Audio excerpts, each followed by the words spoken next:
We're continuing with another Ventra Pro how-to video. This one's still in the planning stage prior to actually energizing, putting power to the controller. We're showing it here at the initial screen, but we wouldn't at this point actually have it powered up. And we first talked about doing a sheet that demonstrated some of the items that you're going to install, and so we put that on paper so we know which channels are wired to. The second step that we're going to talk about here is doing something of this nature where we do an actual floor plan view. And the reason to do something like this is especially for things that make a difference from where they're located.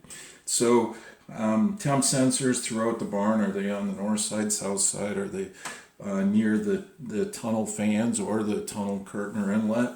Those kinds of things, those kind of relationships will make a difference in how we do our strategy for staging fans, or how we're even going to use temp sensors once we're in tunnel mode. So having these things on paper is just a nice guide. It again reminds us that temp sensor number 1 happens to be the northwest, or that sort of thing. And it helps us to have a overall floor plan view as we lay things out as we continue.